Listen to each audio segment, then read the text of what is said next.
Are you ready to have your website get found by the right people? Are you looking to rank at the top of Google so you get more traffic to your website? Are you ready to learn how to use SEO and content marketing to grow your organic traffic? If so, you are in the right place, my friend.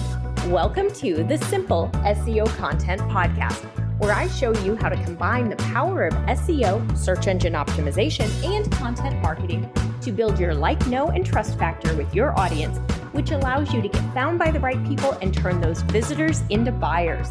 No more frustration or confusion, and no more time wasted wondering if you're doing your SEO right. It's time to learn how to use SEO and content marketing to grow your business.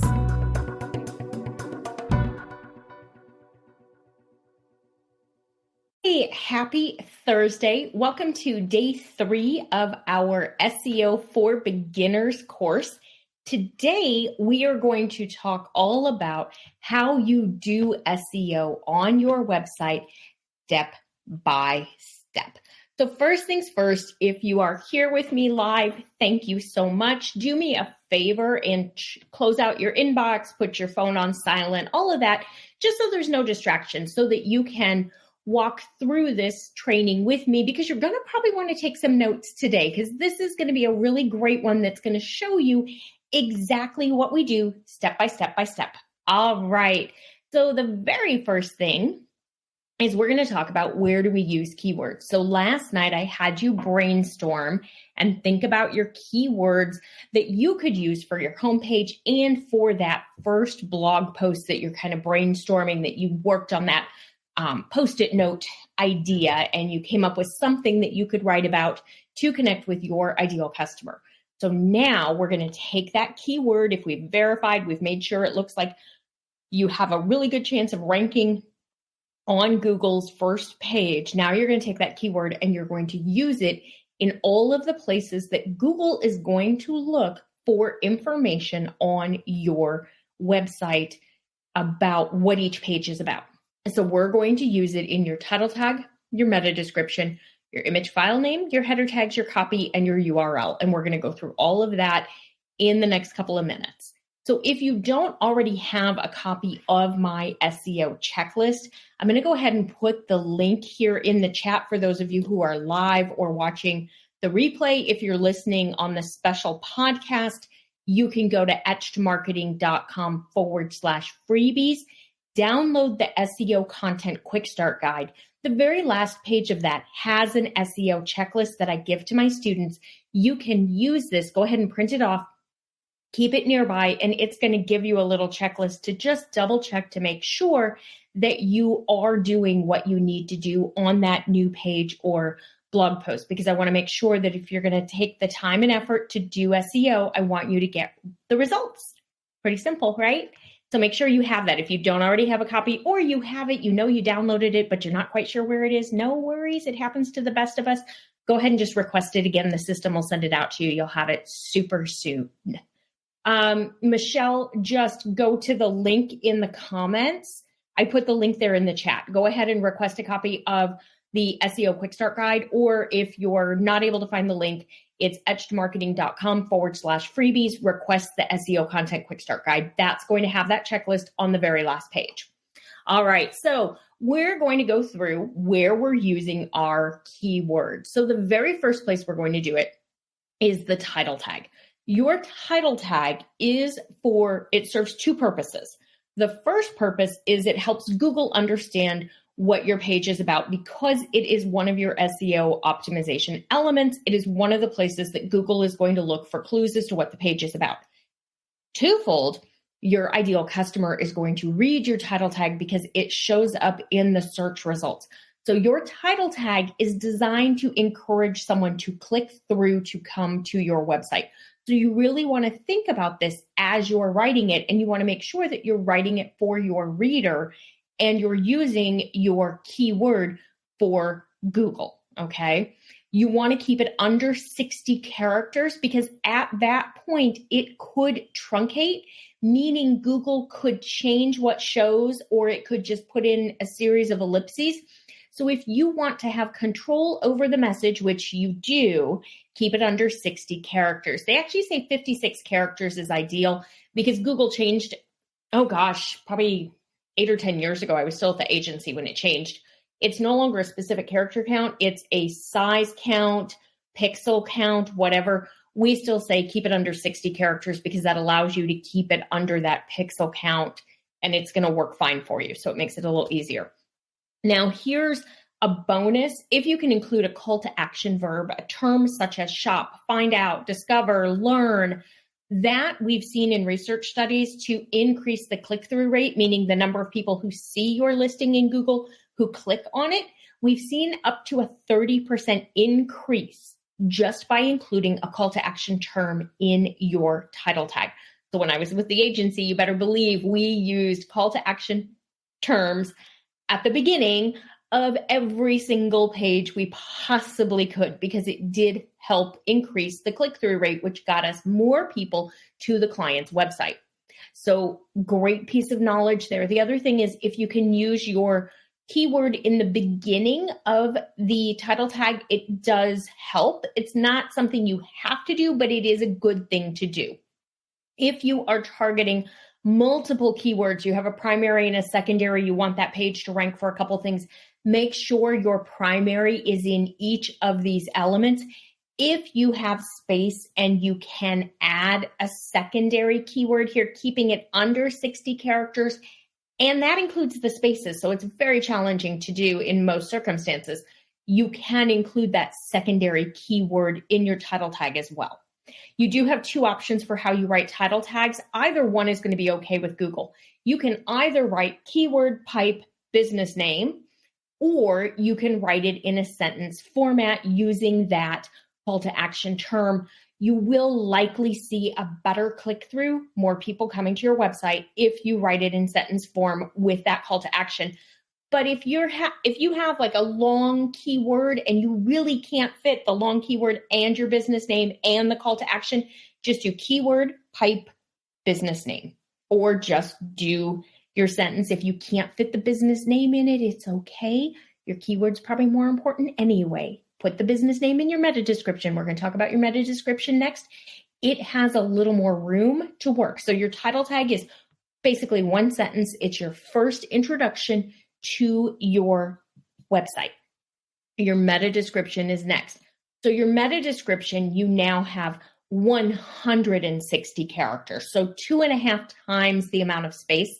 Your meta description is basically your introduction. If your title tag is the title of your page or that very, very first thing to catch their attention, the meta description is what helps them determine if they should read more. So your meta description should again use your keyword because remember, Google is looking for it. And in the search results, Google is going to bold the keyword that they have searched for in your meta description and your title tag in the search results so that they know, oh, this is about what I was searching for. Use your keyword, write it in sentence format. This is written again for your ideal customer. You're going to optimize it. You're going to use that keyword for Google, but this is written for your customer. It's going to show up again, like I talked about in the search results. It'll actually show up just below the URL. And we're going to look at this in just a moment. So your image file names, your pictures, these can be optimized and should be. So there's a couple things we want to do with our pictures. Again, use your keyword. In your keyword, with your keyword, you're going to have, with your keyword, you're going to want to use dashes, the ones that look like minus signs, in between each of your keywords in your image file name. I see a question about where do I get the notes on this? This is all in the quick start guide. So make sure you print that out. It's going to have all the rules on all of this for you to make it a little easier so you don't have to write it all down. So you're going to use your keyword. You're going to put the dashes, the ones that look like minus signs, in between the keywords if you have that multiple, like long tail keyword like we've talked about using. You're going to use your business name in your image file name as well, because that's going to allow you to then show up, have those images show up when someone searches for your business you have that opportunity to show up even more. So again, keyword first, business name, dashes that look like minus signs in between each one. Google reads those as a space. Bonus tip here, make sure you are reducing your file size. You want to minify your file. Do not just upload your file. We're not uploading it just with image 678 or just off our phones or anything like that anymore. And we're going to use a minification tool, something like JPEG Mini. If you're on WordPress, you can use a plugin like WP Smush. If you are a photographer and you use Acrobat, Adobe products, Photoshop, you can export for web. What you want is the best image quality at the smallest image file size, because generally photos are the thing that really slows websites down because photo files are very large. We want to have the smallest files possible because that will help speed our site up, our load time, and that's really important to Google. They want our site to be speedy because our ideal consumer will not wait for our site to load. I did see a question about Canva. Yeah, you can export in Canva. Just make sure you're trying to keep your file in the kilobytes, not the megabytes. That's going to make the biggest difference for you. So just play around with your settings to see where do you get good quality. You don't want it to be pixelated. You don't want it to be grainy, but you want it to be a small file. Also, if you are using Canva, other tools like that, save as a JPEG, not a PNG, unless you specifically need a background that is transparent, because a JPEG is going to be a smaller file. Yeah, so Sabrina said there's a compress button in there too, so it might be worth testing that. Just see how that works for you. Play around with it and see. All right, the next place that we're going to use our keyword is in our copy and our header tags. So we talked a little bit about header tags, your H1, your H2, and your H3. As a quick refresher, your H1 tag is what your whole page is about. By default, WordPress is going to make whatever the title of your page or your blog post is, they're going to make that the header tag. So should not be an issue because your page should be about your keyword. So that's going to have your keyword in it. Then remember, your H2 tag is like your section header, and your H3 is your subsection. So if you're targeting just one word, use that one word in each of those areas. If you're trying to target 2 or 3 words on that page, your most important is in your H1 tag. Your H2 and your H3 tags can include those secondary keywords. So you can use other keywords that are closely related. You're also going to want to make sure that you're using your keyword in your copy. Now, I'm not going to tell you that you have to write to a specific keyword density score. If you see advice out there that tells you to use your keyword X number of times or to write to a specific keyword density score, I want you to close out that tab, close out that video, ignore that person. Because the head of search at Google has said multiple times, there is no ideal keyword density score. There is no ideal number of times to use your keyword. They want you to write for your audience. They do not want you to write for them. Danny Sullivan is now the head of search at Google. Matt Cutts used to be. They have both said the same thing. Danny used to be my editor at Search Engine Land. These are the men we listen to. They know what they want because they're in charge. So no perfect keyword density score. You are going to naturally use your keyword because that's what your page is about. The tip I give my students is to just write. Don't worry about how many times, just write, tell a great story, provide value for your ideal customer, anticipate their questions, make sure you're answering them because Google wants your content to be very helpful. And we're going to talk about that in a few minutes. Then go back and reread it out loud because that's going to help you determine if you've done what we call keyword stuffing, you've used your keyword too many times, or if maybe you could edit it slightly and add your keyword in one more time and still have it feel very natural. Your reader is your audience. They are who you are writing this for. You are not writing this for the search engine, okay? So just make sure that it feels very natural. It is written for your customer first. That is what Google wants you to do, right? I see a question that came up. Did I misunderstand you yesterday when you said we should use the keyword just twice? Yes. So Esther, what you want to do is only use the keyword on 2 different pages on your website. But within each blog post, you're going to use it in multiple places, but only 2 times on your site. So you're only going to target the same keyword 2 times across your entire website, but you will use it multiple times on those pages. Let me know if that makes sense. Great question. Pulled us right into this slide of why are we only using 1? We're only using that 1 core keyword because Google is going to only rank us a maximum of 2 times for the same keyword. So by using additional keywords, we actually increase our reach and we have a better chance of increasing the amount of traffic that we are able to get to our websites. So 2 pages using that keyword multiple times for those 2 pages. So what does it look like? I get this question a lot. So this is in the back on Moz with that very first one. That's what it looks like in the code, basically. So that's how I have it written. And then in the results, you'll see how it shows up. So you'll see in this particular one, Google actually changed what I wrote. So in the code, I wrote small business, SEO, and marketing consultant, pipe, etched marketing. Google switched it slightly and they put etched marketing at the beginning, small business, SEO, and marketing consultant. This does happen sometimes, you guys. It's just part of what we go through, but it's important to make sure that you have your keyword there. So in this instance, I'm targeting small business SEO. I'm also targeting marketing consultant. So that is a way that I was able to target both of those there on that particular page.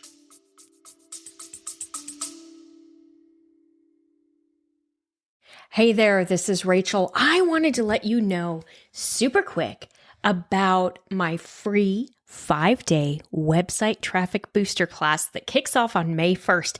If you're not registered yet, get registered now. There's 2 super easy ways. You can go to the website, etchedmarketing.com, and click on the freebies tab and you'll find it right there. Or even easier, DM me on Instagram at Etched Marketing Academy and send me just one word, the word traffic, and we'll get you all signed up. I want to see you in class. You're going to learn so much about SEO and content marketing and how to use the 2 together to grow your business and get more traffic to your website. Sign up right now. We're going to hop right back into the episode.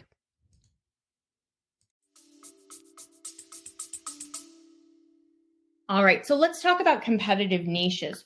Who is in a competitive niche? Have you gone and looked at your keywords and gone, whoa, everything I thought I was going to try to rank for is super competitive?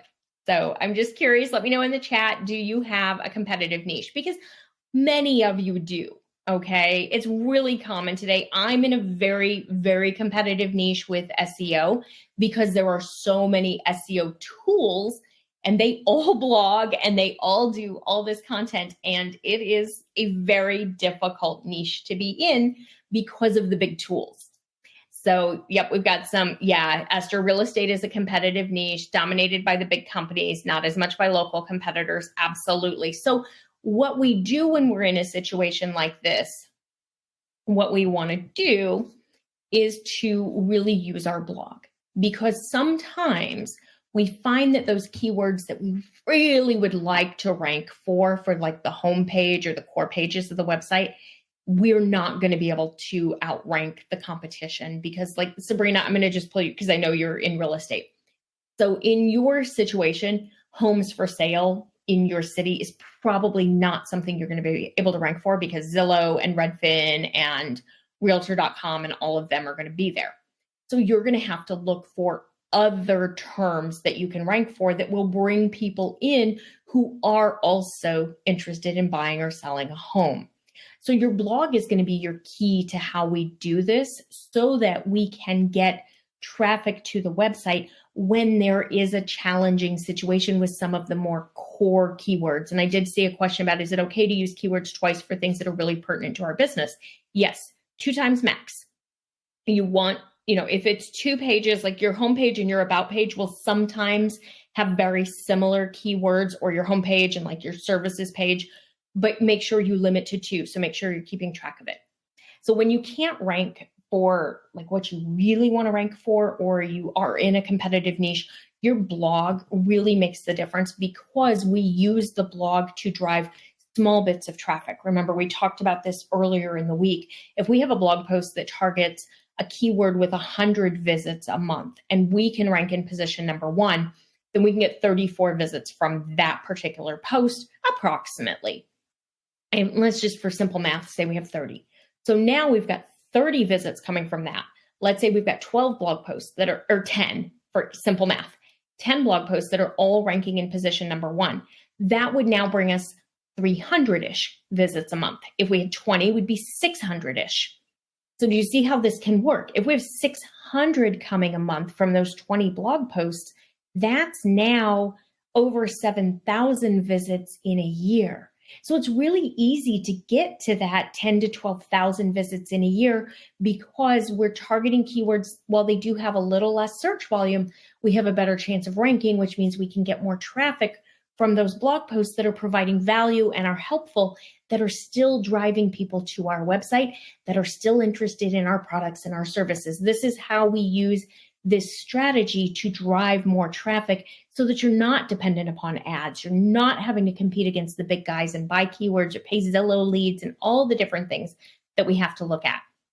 And like we talked about, if we had a $100 average order value, if we've got 600 new customers coming in, that 1,000 visits a month at 5% conversion, that's $60,000 in revenue in exchange for your blog posts that you've been writing. You haven't spent a penny, other than money maybe to learn how to do this, but you haven't spent a penny. You haven't bought an ad. You haven't placed an ad. You haven't done anything except provide value to your ideal customer and then work with Google so that Google wants to show it to them. So if you earn more than $1,000 per item, you could end up with that $600,000 in revenue. It just goes and it expands and expands and expands. The other thing that we see is that each year, our percent of traffic from SEO grows incrementally. So I was just looking at a research study this morning. Let me pull up my email super quick and I'll read you the numbers while we're talking about this. So within, like, how long does SEO take? So this was a study that was done. Over 100 million sites were checked. When SEO was done properly, within the first 6 months, they saw on average an 11.4% increase in traffic. Another 9.58% bump came months 6 through 12. So in that first 12-month period, they saw about a 20% increase in traffic. Year 2 saw a 49% bump over year 1. So now we've got that 20, and we've now taken another 49% bump. So by year 2, we've seen over a 50% increase in traffic. It's actually about a 70% increase in the total amount of traffic coming to that website. Year 3 saw a 30% increase over that increase for year 2. And then year 4 saw another 13% increase.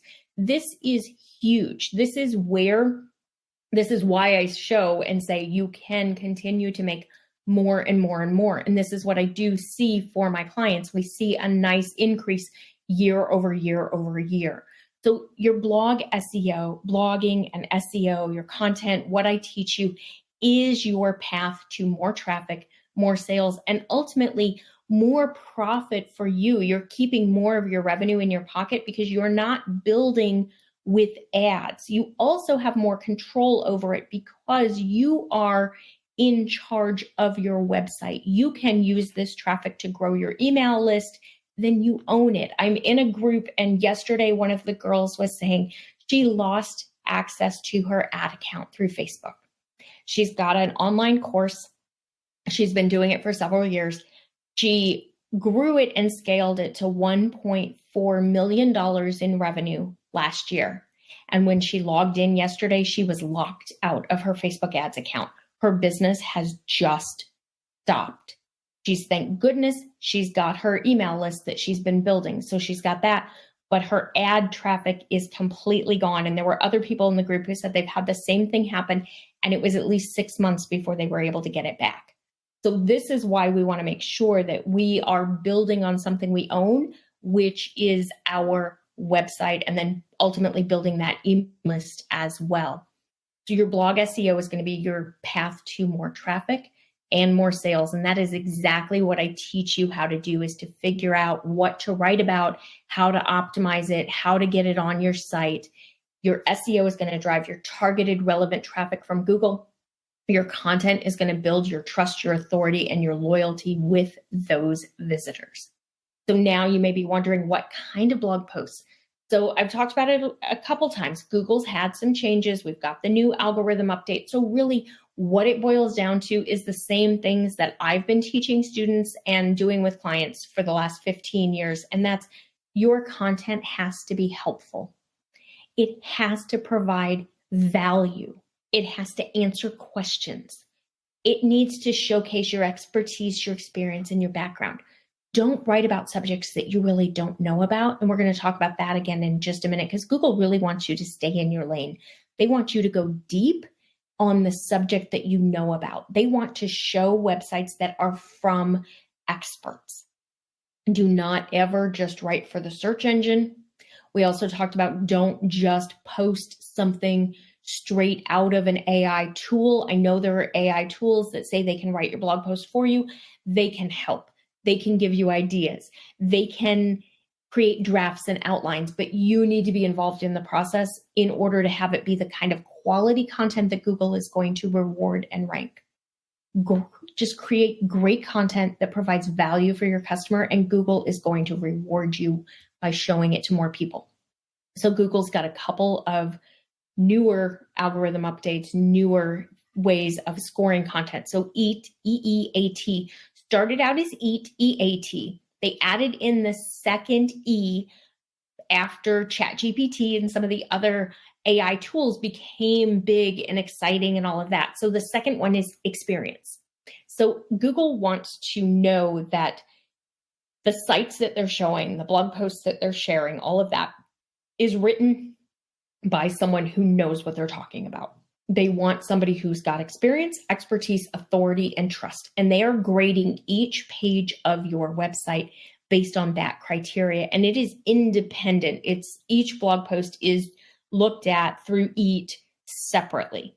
So they really want to make sure that they're ranking sites that are great. So let's talk for a second about it. Let's say that you have a baking blog. We'll go back to sourdough. So you have a sourdough baking blog, and you're very authoritative on sourdough baking, and you get a lot of traffic, and you make money because you link to your products or you offer courses or whatever it is.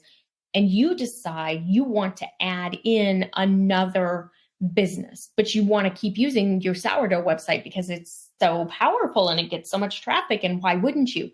So now you start writing about your, let's say, RC toys. No relation whatsoever to sourdough. You are not going to rank as high for anything related to RC toys, because to Google, your website is about sourdough. To the consumer, your website is about sourdough. And you're now confusing both Google and the consumer. So Google really wants you to stay in your own lane. We also have the helpful content algorithm update. This has been the main algorithm now for about 18 months. It really goes back to everything they've been saying since at least 2012. So this is not changing. What helpful content means is just make sure that the content that you're writing, and this is straight from Google, the content that you're creating is super helpful. It's tied to what your ideal customer is looking for. It answers their questions. It provides value. As a consumer, I'm sure at some point in time you have landed on a search result and gone, that told me nothing. That is what Google is trying to get out of the search results. They do not want to rank pages that are like that. The other thing that's new, I don't have a slide on it, but it's really good, and I'm seeing it benefit a lot of my students as well as my clients and myself, is a newer algorithm update called Hidden Gems. And this just came out in the last maybe 4 or 5 months. It is designed to find hidden gems, meaning smaller websites that are really great sites, or maybe comments in forums, things like that. But what I'm seeing the benefit is smaller sites are now able to rank for things that maybe they wouldn't previously. I've started ranking some of my older posts that I wrote that previously I didn't rank because all of the SEO tool websites were so much more authoritative than mine. I'm starting to rank for some of that because my content is actually a better result for it than just something from a tool. So that hidden gems update has actually been really good for small business owners, and it makes this a great opportunity for you to get into SEO. The other thing I'm going to share with you is a few years ago, it felt like nobody really wanted to do SEO. It felt scary. It felt hard. Social media was more fun. Facebook ads was easier, whatever. Facebook ads is not easy. Anybody ever tried Facebook ads? Holy cow. I'm still trying to learn them and master them and figure it out. It is not easy. They are not easy. But there was this perception that SEO was too complicated, too hard. Don't do it. People are starting to realize that SEO is the key that's been missing for them, and I'm starting to see a lot more interest in it. With that being said, now is the perfect time to get into it because you still hopefully have a competitive advantage. If you are able to come in now, learn, and start doing it before your competitor starts doing it actively, you can generate more traffic. If you're in a situation where you already have a competitor who has zeroed in on it and is doing a great job with SEO, you're going to be playing catch up, but you need to start playing catch up now. Because remember, we talked about that research study with 100 million websites. You're going to see that like 20% increase generally in search traffic that first year. But that second year, we usually see that 50% increase. And then we see on average another approximately 30% increase in year 3. This builds like your retirement account. The sooner you get started, the sooner you will start to see results. It's a long-term investment. If you're going to be in business for a few years, this is what you're doing, you're serious about it, this is definitely the strategy for you to go for. Now, we're going to talk homework. This is wrapping up today's lesson. Tomorrow, I'm going to go through your websites. We'll do a live website review. So if you have a website, you've tried to play around with SEO, you've worked on it a little bit, you want some feedback, be sure and be here live so that I can look at your site with you. I will give you a little bit of feedback, give you some ideas what you could do. And then we're going to talk about scaling with SEO. And then I'm going to share some more about simple SEO content, and enrollment will open tomorrow. So if you're thinking that you really want to do this and just have somebody tell you exactly what to do and show you how to do it, I'm here. That's what I do. So tonight's homework, I want you to review your website's SEO. Have you optimized it yet? Which pages are there ones that you're going to need to change? And your blog, if you don't have a blog, start brainstorming. What's your content strategy? What are you going to write about? Are you creating the right content? Do you understand what your analytics are saying? Do you know if people are reading different blog posts or not? Because this is all stuff that's going to really help you set your strategy. If you choose to join me in class, this is all stuff that we're going to work on together so that you put together a strategy, you create a content calendar, you have your content pillars, you know what to write about, you know how to do the keyword research, you know how to have the confidence that you've chosen the right keyword so that you will get the results, and you're going to understand your analytics well enough to know if what you're doing is working so that you can then make changes and shift your strategy as you move forward. All right. If you have questions, go ahead and put them in the comments in the chat. Otherwise, I will see you back here tomorrow for day 4, where we're going to look at your sites. All right. Thanks so much for being here today. I greatly appreciate it. And I will talk to you tomorrow. Thanks so much. Bye for now.